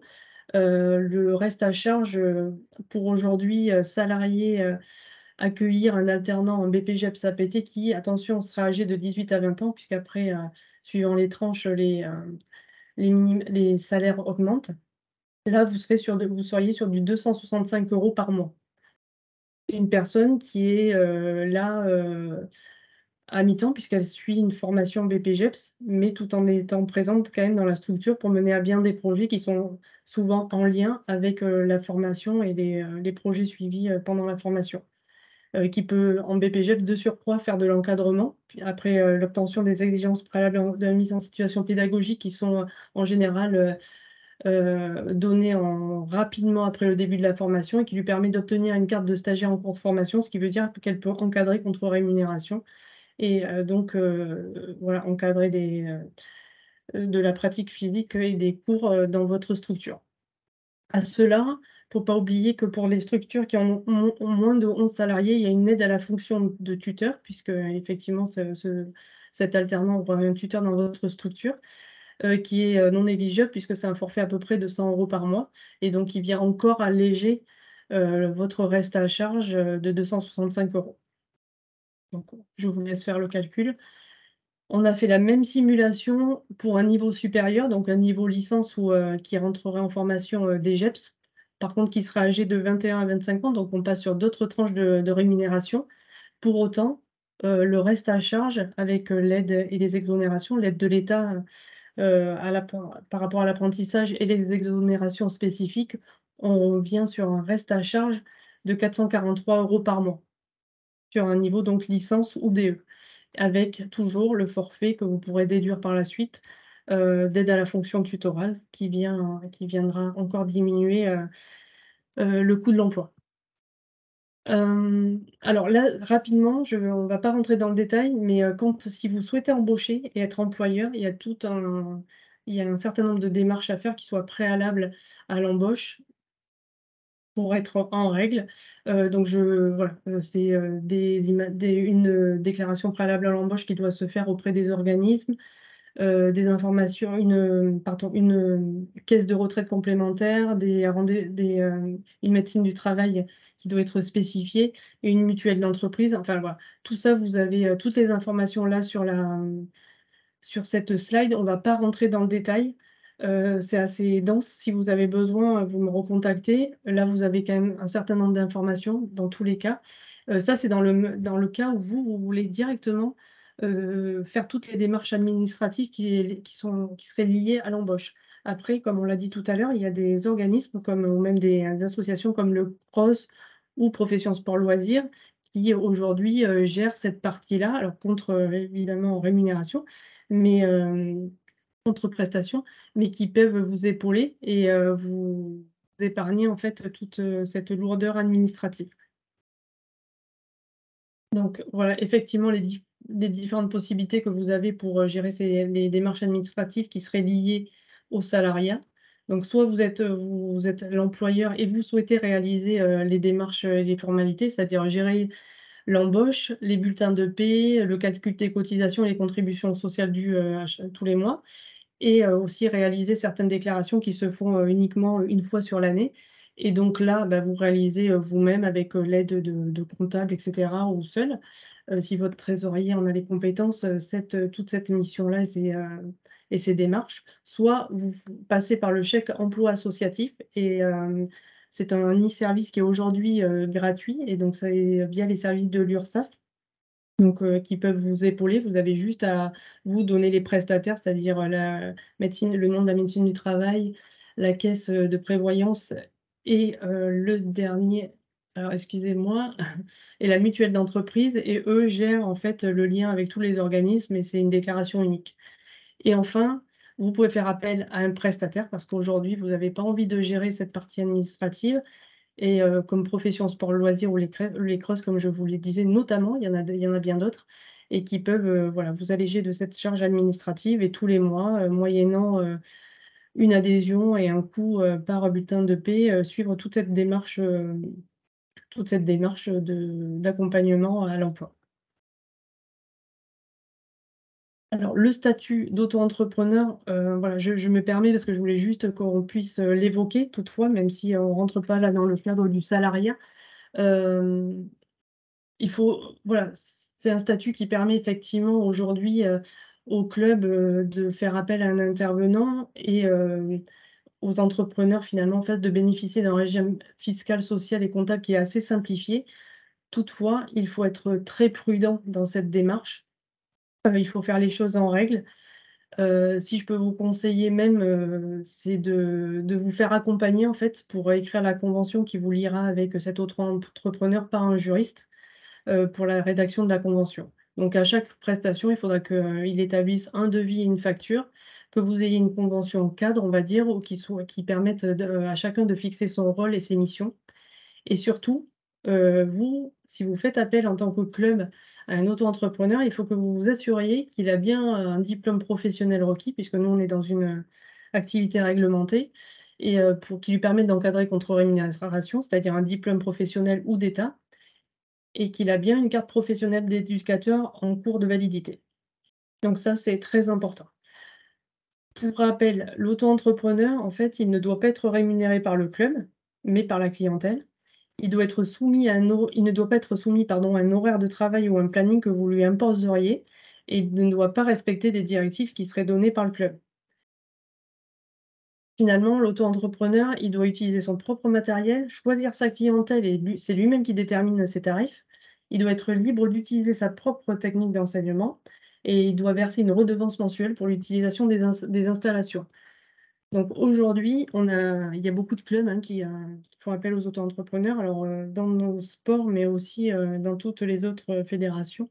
Il y a eu beaucoup de contrôles au niveau de la fédération, notamment de la fédération de tennis, puisque certains salariés, enfin c'était du salariat déguisé. Donc voilà, il faut être très prudent si vous faites appel à un auto-entrepreneur. Voilà, il vaut mieux connaître les règles en amont, puisque si les conditions ne seront pas respectées, que ce soit par vous ou par l'auto-entrepreneur, et que l'URSSAF se rend compte qu'il y a un lien de subordination avec l'association, donc une relation finalement de salarié déguisé, ça peut entraîner des conséquences au plan prud'homal et donc une obligation de mettre en œuvre un contrat de travail avec tout ce qui s'en ressort, hein, c'est-à-dire le versement des cotisations qui n'auraient pas été dues depuis le nombre de temps où cet auto-entrepreneur interviendrait dans votre structure. Et au niveau administratif et fiscal, donc ça serait le versement des cotisations. Et au niveau pénal, ça serait du travail dissimulé, donc c'est vraiment pas anodin. Donc voilà, vigilance. Il y a des textes qui sont parus et des fiches en fait de démarche qui sont assez claires et qui reprennent tout ça. Donc pareil, le lien, je ne crois pas qu'il soit à la fin dans les ressources parce que ça, c'est un peu en dehors de notre cadre, mais je vous le rajouterai en lien avec l'enregistrement de la visio. Alors, il y a une demande de prise de parole, il y a une question de Pascal Foffa qui demande est-ce que l'auto-entrepreneur, ou plutôt par rapport à ta remarque, l'auto-entrepreneur ne peut pas être rémunéré par le club pour l'interrogation. Alors, si, mais peut-être reprécise les conditions de ce qui est une prestation et ce qui est du salariat, en fait. Parce que c'est tout simplement ça, c'est le lien de subordination, finalement, le pouvoir hiérarchique de l'employeur versus un prestataire. C'est ça, il faut vraiment qu'il y ait un devis facture établi à chaque prestation. Voilà, que tous les points en fait qu'on a édités tout à l'heure soient remis. Mais le mieux, c'est vraiment de se faire accompagner par un juriste pour l'établissement de la convention, parce que là, au moins, vous serez dans un cadre rassurant aussi.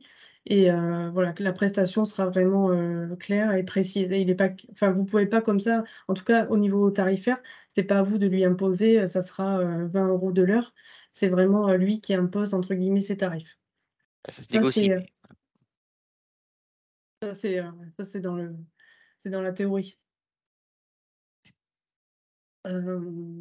Est-ce que D'ailleurs, c'est clair la différence déjà entre les deux? Parce que c'est en fait c'est essentiellement ça, hein, la clé des choses.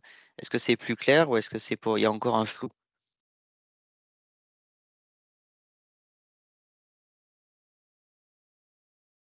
Je vais considérer que le silence vaut pour non, c'est pas clair. On le retente une autre fois, expliqué d'une autre manière? euh, Je peux. Oui, allez-y, dites-nous ce qui est peut-être pas clair, oui, effectivement. Merci. Dans le cas, on fait une prestation, un exemple, un concret pour qu'on soit bien clair. Une asso nous demande une prestation pour, je sais pas, un centre de vacances ou quoi que ce soit. Il nous contacte. Nous, on contacte un autre entrepreneur, on lui dit faites-nous un devis. OK, le devis nous convient. Nous, on prend quelque chose et on le refacture. On refait un devis au centre de vacances et le centre de vacances à la prestation nous paye. Dans ce cas-là, est-ce qu'on est en infraction ou on est bon? alors, bon, voilà, il faudrait qu'on se fasse accompagner par les juristes parce que le sujet est tellement. Il faut être précis, mais par contre, pourquoi l'auto-entrepreneur passe pas directement par le. Enfin, Parce que le négocie club pas fait une direct. marge. Parce Oui, que je le sais, club fait mais une marge. Mais là, le sujet est. très concrètement, il ne faut pas qu'il y ait de relation hiérarchique. Donc, il n'est pas interdit, et bien au-delà du statut auto-entrepreneur, de sous-traiter. Et ça se fait de manière courante dans tous les domaines. Sous-traiter, c'est pas pour autant qu'on est en infraction parce qu'on est un sous-traitant. Donc en soi, il n'y a pas de contre-indication de principe. Mais par contre, la barrière à ne pas franchir entre auto-entrepreneur, entre lien hiérarchique du salarié et là, c'est différent. Donc c'est là que c'est très compliqué parce que normalement, on fixe finalement des règles générales d'exercice de la prestation et ensuite on va juger pour un prestataire de la qualité de ce qui est réalisé, de la qualité de la prestation. Peu importe qu'il passe 20 heures, 30 heures dans son travail pour le réaliser, beaucoup d'efforts, peu d'efforts, etc. Alors évidemment, à un moment donné, on est sur du face-à-face pédagogique, donc cette notion. Mais je veux dire, par rapport au temps de préparation des cours, ou ce genre de choses, ça ne vous regarde pas et vous n'avez pas de consigne particulière à lui donner. Vous définissez le cadre de la prestation, vous le posez, il accepte cette prestation-là et ensuite vous ne lui donnez plus de consignes particulières de telle ou telle manière dès lors qu'il respecte le contrat que vous avez fixé. C'est finalement comme quand vous faites appel d'une certaine manière à un prestataire artisan ou ce genre de choses, même si le parallèle doit vraiment vite s'arrêter parce que le statut auto-entrepreneur pour les artisans, c'est très particulier aussi. Mais c'est ça, c'est-à-dire que vous n'allez pas expliquer à la boîte que vous faites bosser comment elle doit fonctionner. Vous avez une commande, vous avez accepté les conditions du devis, eux, ils ont accepté les conditions de la commande et ils l'exécutent et vous jugez et vous payez à la fin de la prestation si vous réceptionnez les travaux ou la production que vous avez commandée. Voilà, ça c'est la relation que l'on a avec quelqu'un qui n'est pas un salarié. Le salarié, finalement, vous êtes solidaire avec lui des aléas, de la maladie, du temps de travail qui est peut-être plus long que prévu, de tous les imprévus qu'il y a aussi. Vous lui donnez des consignes, vous pouvez faire des recadrages particuliers, etc., au quotidien dans le cadre de votre pouvoir hiérarchique. C'est des choses qui seront regardées. Voilà. Donc ça, c'est des points qui sont des éléments qui permettent de différencier le salarié de l'auto-entrepreneur. J'espère que c'est un peu plus clair. Sur cette partie, oui. Juste une petite précision pour notre cas, qui n'est pas du tout le cas mais pour nous, mais qui doit en France se reproduire un certain nombre de fois. Le club qui a un auto-entrepreneur qui a des adhérents qui versent une cotisation et c'est l'auto-entrepreneur qui fait les cours. Est-ce qu'on est dans la légalité ou pas? En fait, là, il se fait payer, entre guillemets, au mieux par les adhérents de la structure. Non, mais Donc excusez-moi. oui. Voilà, donc là, on ne parle pas que c'est les adhérents. Là, je pense que ça doit se produire régulièrement et c'est logique. Hein, où ils ont pas, le club n'a pas la compétence d'un éducateur sportif. Il y a un éducateur sportif qui se présente et qui leur dit: moi, je peux vous faire les cours. Le club reçoit les cotisations des adhérents. L'adhérent ne va rien payer à l'auto-entrepreneur, mais va profiter de sa cotisation. C'est juste savoir si là on est dans le cadre ou pas. C'est un peu flou Oui, pour oui, sachant que ce qui différencie un adhérent d'un client, c'est que vous payez une cotisation et en échange, vous avez effectivement des services, mais vous payez une cotisation et dans cette cotisation, le club vous fournit un service. C'est la différence avec une prestation de service ou si vous allez par exemple, je ne sais pas, faire une séance de futsal dans une salle privée où vous payez une entrée, un droit d'entrée, voilà, c'est totalement privé. Vous êtes client de manière tout à fait ponctuelle. Vous êtes client, vous n'êtes pas adhérent. Et à ce moment-là, la prestation qui vous est délivrée est assujettie à la TVA notamment. Voilà, ça c'est ce qui fait la différence entre un adhérent et un client. Ok, c'est gentil, merci. Rappelez-vous l'épisode du Covid où beaucoup d'adhérents avaient des comportements de clients notamment.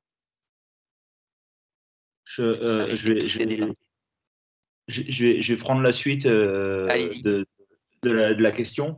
La question était assez intéressante, mais moi, je vais aller plus loin. Je pense on est nombreux au sein de la Fédé à justement utiliser cette notion d'auto-entrepreneur pour encadrer des cours en mettant le matériel du club à disposition.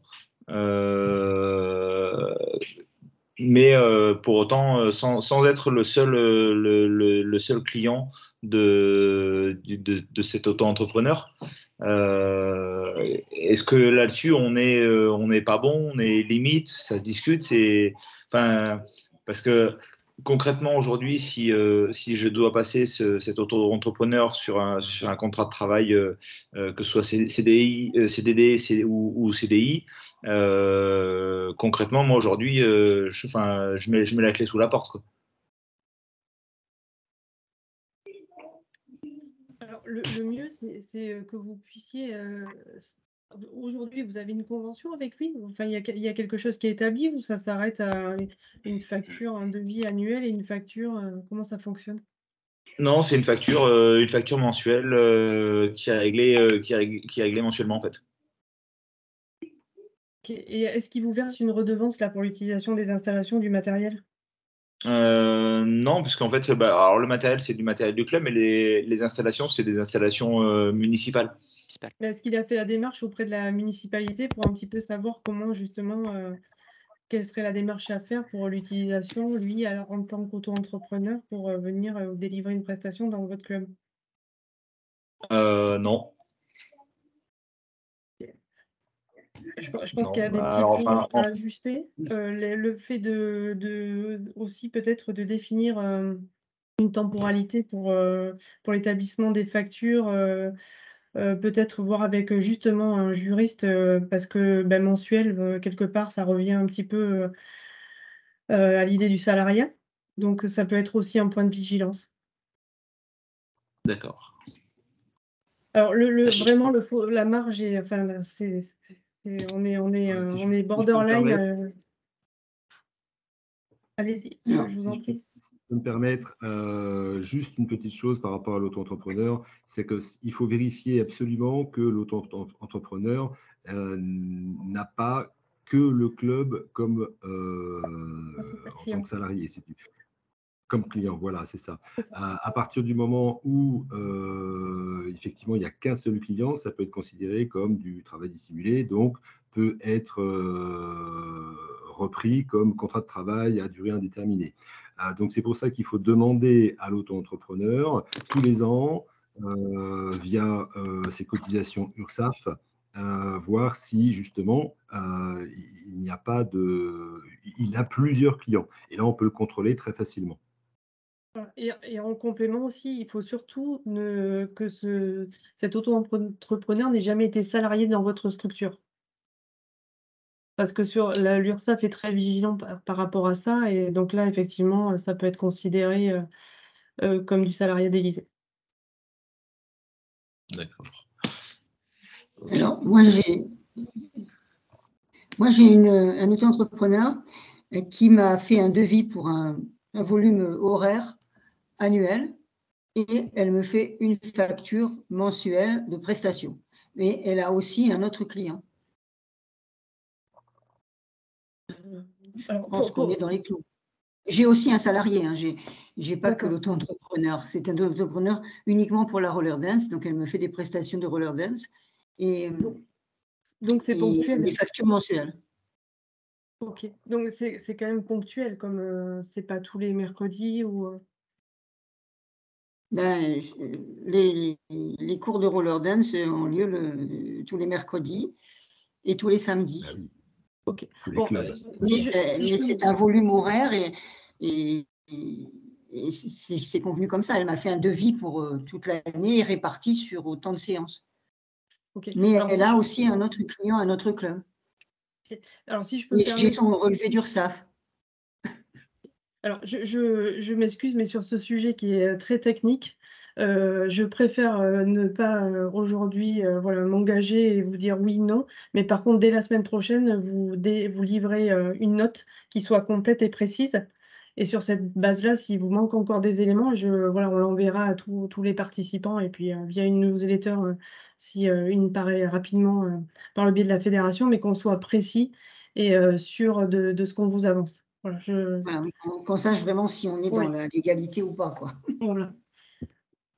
Donc voilà, on fera appel à des conseils, si besoin, mais en tout cas, voilà, on sera au clair sur les informations qu'on vous livre parce que là, voilà, là, ça reste un petit peu superficiel et je comprends que vous ayez d'autres attentes en termes de précision, mais voilà,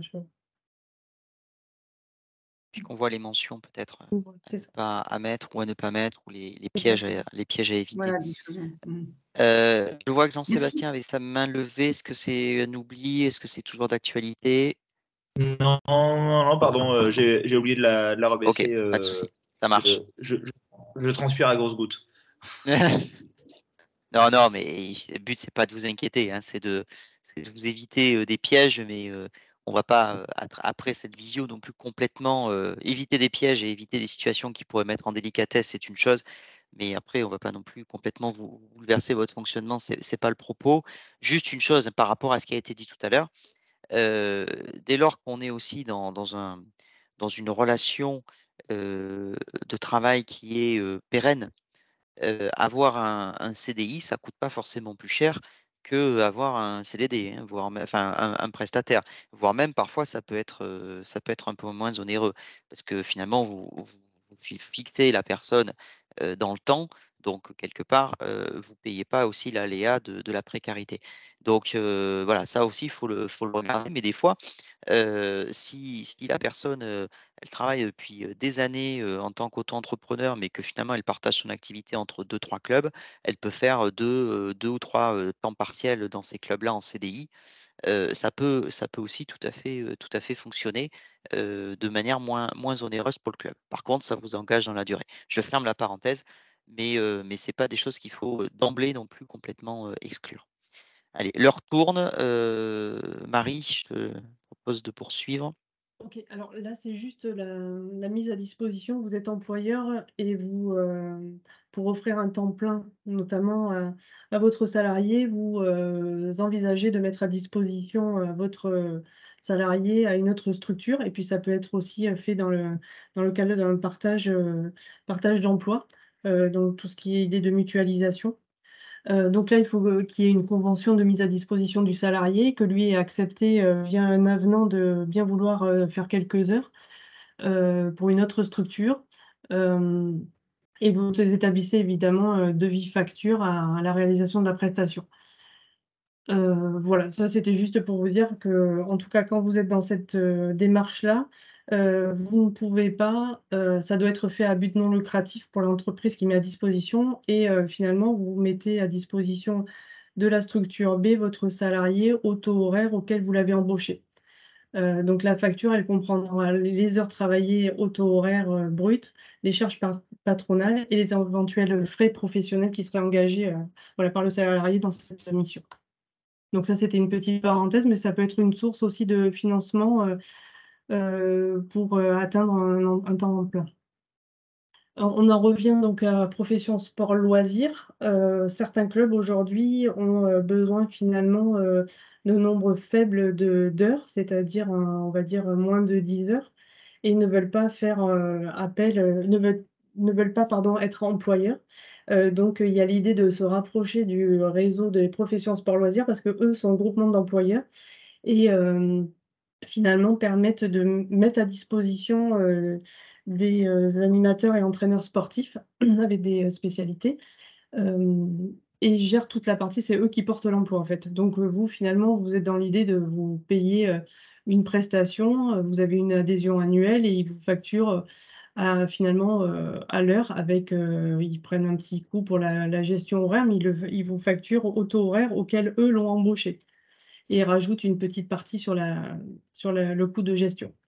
Donc, ça vous permet de ne pas être employeur, c'est pas vous qui en avez la responsabilité, pour autant d'avoir un professionnel qui est là, spécialiste et qui peut encadrer un nombre d'heures en fonction de vos besoins. Donc, aujourd'hui, il y a 80 associations réparties sur le territoire, donc un maillage assez important, et donc vous pouvez vous rapprocher d'eux.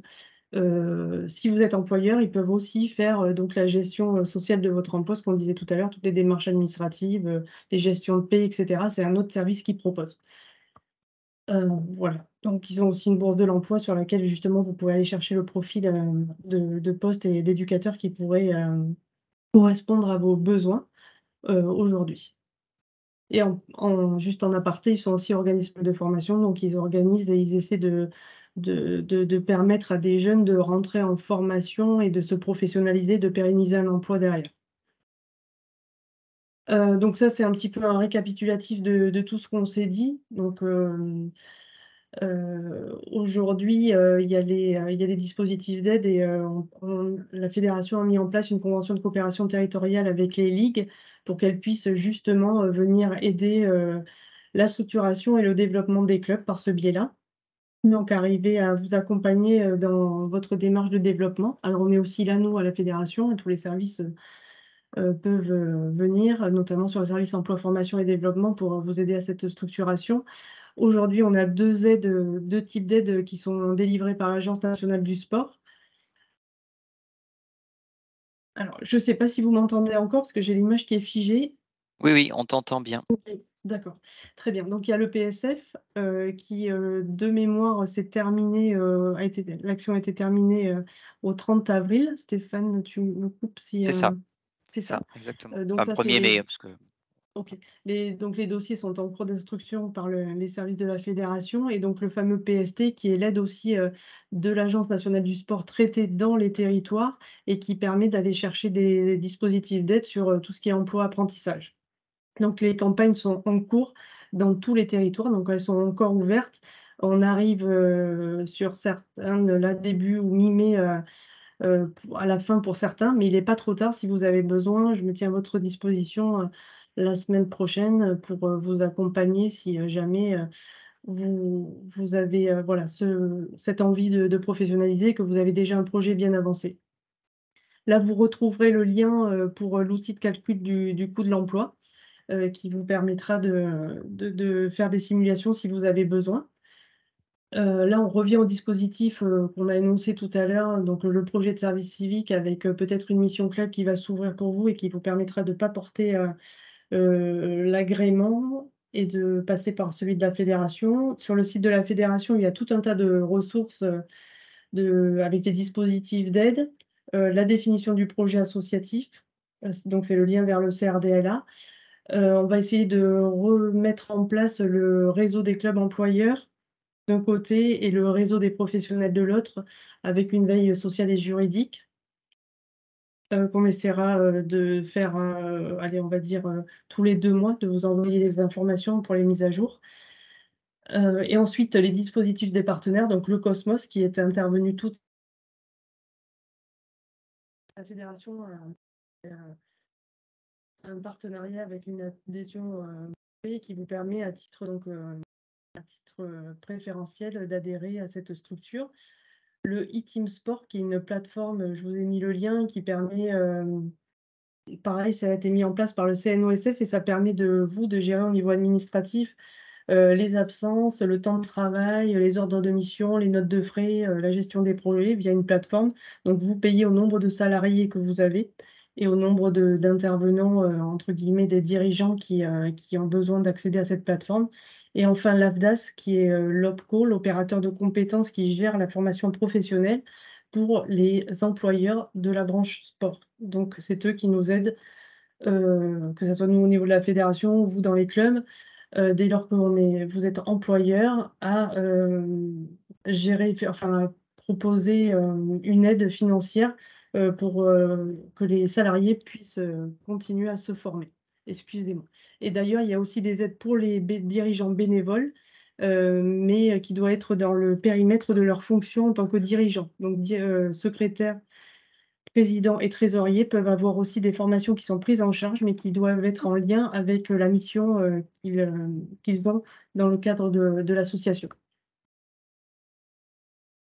Donc là, je vous ai remis tous les dispositifs nationaux d'aide à l'emploi. Donc vous pourrez, tout ce qui est de l'ordre de l'Agence nationale du sport, avec les aides à l'emploi PST, l'aide à l'apprentissage. Qu'est-ce que le contrat d'apprentissage et le contrat de professionnalisation? Les emplois, parcours emploi compétences et les emplois francs.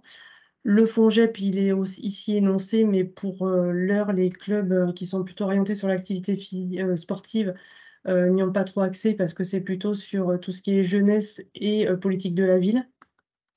Donc bon, voilà, ça, c'est pas un dispositif sur lequel on peut facilement aller. Et ensuite, un rappel des dispositifs régionaux. Alors là, c'est sur voilà, un rappel sur le site pareil, du CRDLA, du CNOSF, qui n'est pas tout à fait à jour. Et par contre, là, sur ces dispositifs régionaux, avec les volontaires en service civique qui sont aujourd'hui dans les territoires avec lesquels on travaille, ils sont en train, eux, de recenser tous les dispositifs d'aide par région. Aujourd'hui, on a à peu près la moitié des régions pour lesquelles on a ce recensement des dispositifs, que ce soit régionaux ou départementaux. Et donc, la cartographie, on va la mettre en lien sur le site de la fédération et dans les ligues, dans chacune des ligues qui sont concernées par le dispositif. Donc ça, c'est un travail qui a été fait et qui est en cours, mais qui voilà, devrait être formalisé avant la fin de la mission, c'est-à-dire avant fin août, de la plupart des volontaires. Et donc en bas, vous avez le lien puisque c'est interactif. Voilà, donc ça, c'est un rappel de toutes les ressources que vous avez à disposition.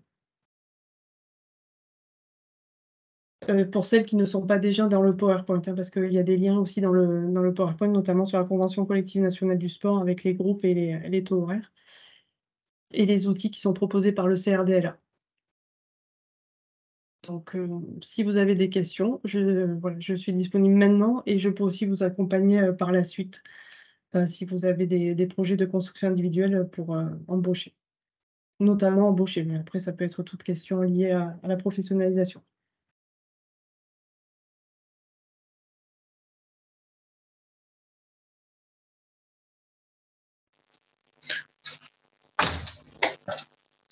Alors, on a Olivier qui pose une question. Oui, bonsoir. J'ai une question par rapport à est-ce qu'il y a une uniformisation des différents niveaux de diplôme au niveau européen? Par exemple, si on fait appel à un entraîneur qui viendrait d'Espagne ou d'Italie, sur quelle base on peut s'appuyer pour estimer sa rémunération? Alors là, c'est de la gestion au cas par cas. Et il y a des demandes d'équivalence qui doivent être faites auprès des services jeunesse et sport. Donc, soit directement auprès du ministère, soit dans les DRAGES. Mais pour ça, il faut que vous contactiez, alors vous pouvez passer par moi, mais mon collègue à la formation, Guillaume Battré, et qui sera en mesure, voilà, à chaque fois de répondre à vos questions, à vos situations qui sont individuelles. Très bien, je vous Parce remercie. qu'en fonction des pays, en fait, ça change aussi. Oui, c'est pour ça. J'imagine qu'en fonction des pays, il y a des conventions collectives qui sont différentes et les niveaux peut-être également de rémunération. Et, Mais on peut aussi obtenir voilà, des équivalences de diplômes, ce qui facilite après l'intégration de ces professionnels et l'obtention des cartes professionnelles. Mais pour ça, voilà, soit vous m'envoyez un mail ou vous contactez directement Guillaume Battré si vous avez ses coordonnées. Et voilà, on vous répondra dans les meilleurs délais. Merci.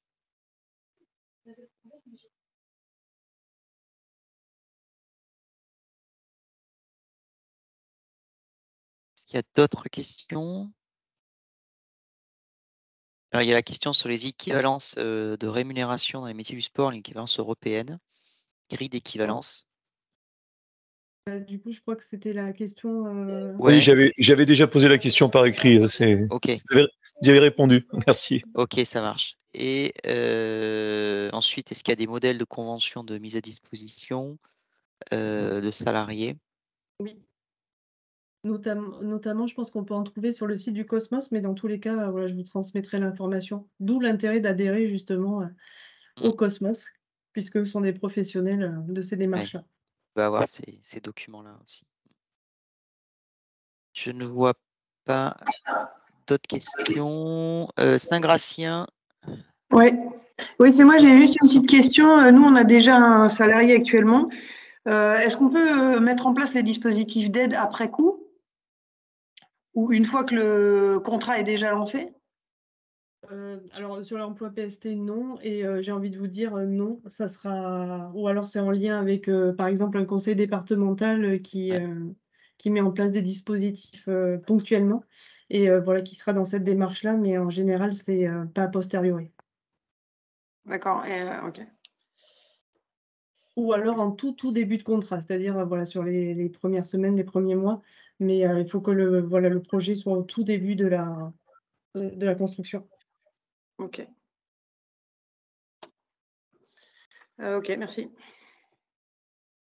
Par contre, vous pouvez, une fois que vous avez un salarié, lui proposer d'évoluer dans ses compétences et avoir des prises en charge justement par l'AFDAS via des dispositifs comme la Pro A, etc., où vous avez une prise en charge de sa formation, des frais pédagogiques, voire des frais annexes, c'est-à-dire hébergement, déplacement, restauration.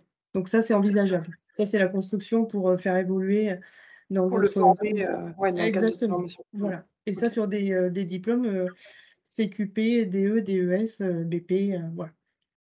Ok, ça marche. Merci.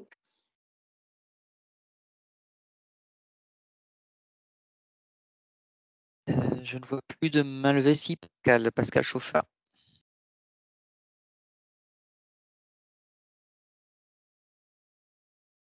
Allez-y. Pascal.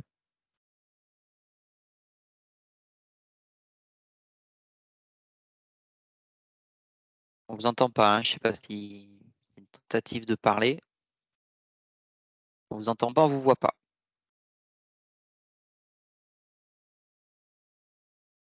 Bon, il y a une petite incertitude sur le fait que Pascal soit encore parmi nous. Soit il est plus parmi nous, soit il est en train de s'énerver sur son ordinateur en disant mais mince, s'ils m'entendent pas, je vais perdre mon tour. Est-ce qu'il y a quelqu'un d'autre dans l'intervalle qui veut intervenir, poser une question et offrir un sur chauffard? Non. D'autres questions? Pascal, une tentative? Il y a le micro? Oui, vous Ah, m'entendez? Ah, on ça y va est. mieux, je crois. Oui, juste pour information, nous avons, nous, embauché au niveau du club un éducateur en septembre via le PST. Donc, le PST, c'est quand même 12 000 € de subvention par an. Donc, ce n'est pas négligeable. C'est pratiquement la moitié du salaire. Maintenant, il est vrai que cette aide est très, très importante. Ce qui nous a freiné un petit peu, c'est qu'on devait l'embaucher en janvier et on a quand même mis 6 mois à s'organiser au niveau administratif, donc entre les conventions, la fiche de poste, le chèque emploi associatif, l'URSSAF, les bulletins de salaire, le contrat de travail, le service santé au travail, etc., etc. C'est un petit peu galère quand même, un petit peu galère au niveau français. On a quand même du mal. On a eu beaucoup, beaucoup de mal au niveau administratif. Voilà. Merci de ce témoignage.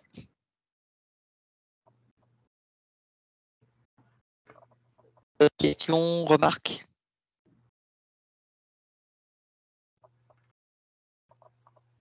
Non. Si, Roller Libre Nîmes.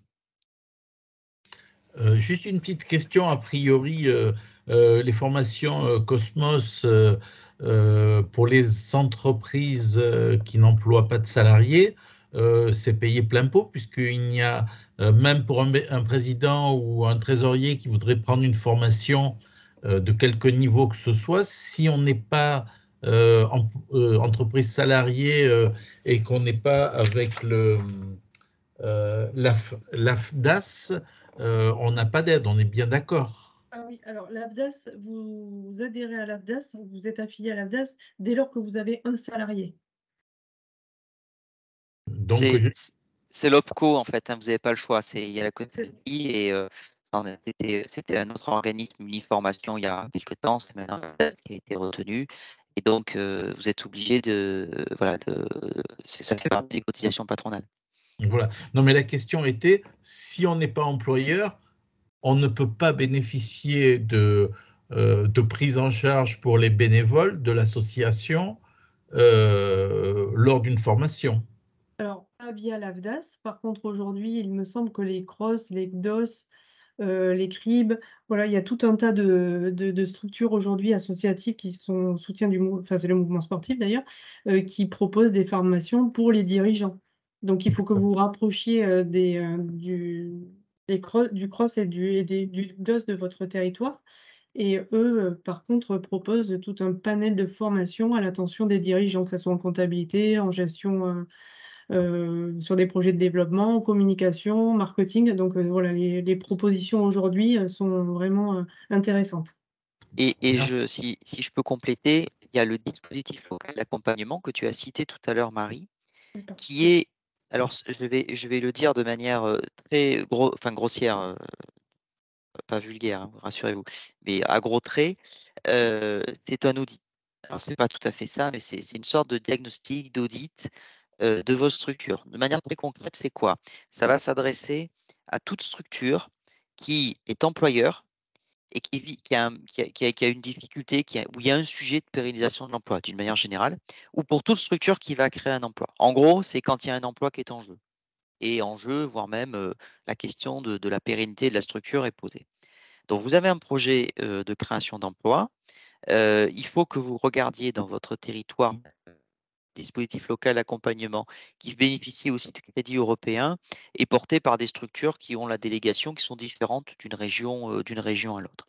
Donc, on peut vous dire dans votre région quelle est la structure, pour prendre contact avec cette structure et tout simplement lui exposer votre besoin et votre projet. Très concrètement, je suis d'un club qui a X dizaines ou centaines de licenciés. On en est là de notre projet, on a réfléchi, on a maturé notre idée de recourir à la professionnalisation, mais on se pose la question de la robustesse de notre projet associatif, du modèle économique, de tout un tas de choses. Voilà. Et en gros, vous avez donc cet interlocuteur qui va déjà construire une problématique avec vous. Essayez de voir un petit peu votre projet et faire un premier niveau d'analyse, un premier niveau de diagnostic. Et si, au terme de ce premier niveau de diagnostic, donc, il considère que votre dossier, que votre demande est légitime au dispositif DLA, à ce moment-là, il y aura un prestataire du DLA qui sera missionné, généralement, donc ils font un appel d'offres, disant voilà la problématique du club X. Et cette problématique, donc voilà, j'établis un cahier des charges et je vous demande donc de me construire une prestation d'accompagnement de cette structure et vous avez qualifié le cahier des charges avec le DLA et donc ensuite vous recevez des candidatures dans le cadre de l'appel d'offres que vous examinez avec le DLA et d'un commun accord vous décidez de retenir tel ou tel prestataire. Et après il y a un volume horaire qui est associé qui peut être décliné de différentes manières selon les prestataires. Certains peuvent vous proposer les formules à la journée, d'autres à la demi-journée, et ainsi de suite. Et donc, vous avez ce prestataire qui vient vous faire cet accompagnement. C'est un accompagnement, c'est pour ça que j'ai été trop rapide en disant que c'était un audit, parce que à la différence d'un audit où vous avez quelqu'un qui vient auditer, il vous pose des questions et ensuite il vous pond la vérité vraie, le DLA, c'est un accompagnement. C'est-à-dire que vous avez autant il bosse, mais autant vous bossez. Et il vous fait produire, et il vous fait réfléchir, et il vous fait construire les choses. Parce que le but, c'est de vous autonomiser tout simplement. Voilà. C'est juste à la fois d'ailleurs un témoignage, parce que moi, j'ai déjà mis dans des structures des DLA. Et à la fois, voilà, c'est ce niveau d'information, mais c'est quelque chose qui peut être très intéressant, justement, si vous êtes voilà, au moment pivot de créer l'emploi, ils peuvent vous aider et ça peut aller jusqu'à construire avec vous les budgets à X années pour vous assurer que financièrement, une fois que les aides seront éteintes, vous êtes en capacité d'assurer ce plan et ça vous définit une trajectoire peut-être aussi vers une autonomisation financière en vous disant, voilà, il faut développer un côté prestation. Peut-être que dans les 5 ans, il faut faire plus 20% de l'adhésion. Je dis n'importe quoi, mais c'est des choses qui sont possibles. Voilà. développer un peu long dessus, mais c'est un point qui est important. Juste pour compléter, Stéphane, sur la présentation, là, au niveau de mon club et l'emploi, c'est justement à l'initiative du DLA. Et donc, vous retrouverez, en prenant ces une dizaine de petites minutes, vous pourrez vous faire un premier état des lieux avec les points forts et faibles, ou en tout cas améliorés de votre structure. Et à la fin, vous aurez les contacts justement des DLA dans vos territoires.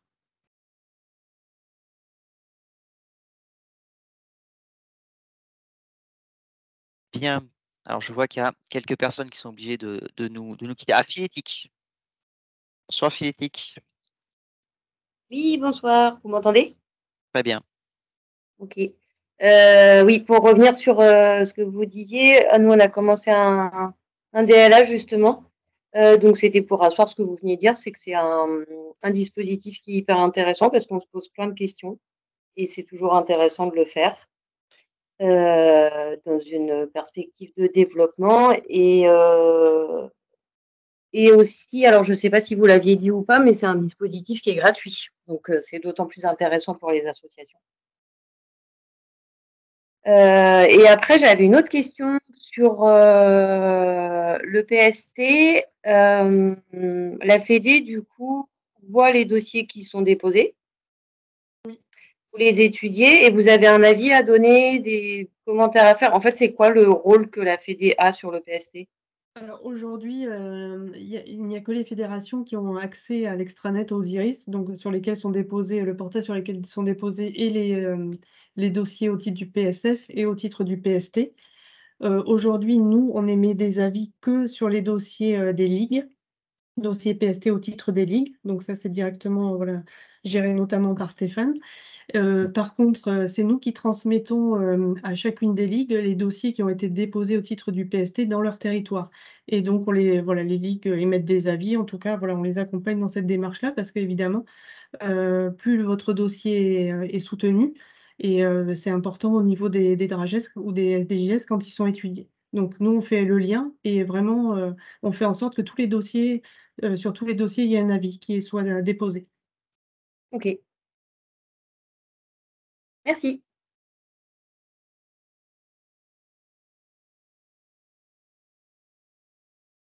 Et pour Philétique, envoie-moi un petit mail parce que j'ai rendez-vous avec le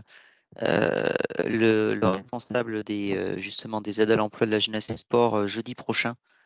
Donc que j'ai l'info aussi sur ta demande dans la foulée, que ça je pourrais en parler, et en tout cas je ne serais pas pris de court s'il m'en parle. Avec Ronan Chambord? Exactement. Ok, mais je l'ai rencontré la semaine dernière. Ouais, Mais très bien. oui, ok, je peux t'envoyer un petit mail là-dessus, ouais. Ouais, je veux bien. Merci. Ça marche. Bon, on règle les cuisines girondines en même temps, mais vous en voulez pas. Je vois pas d'autres questions.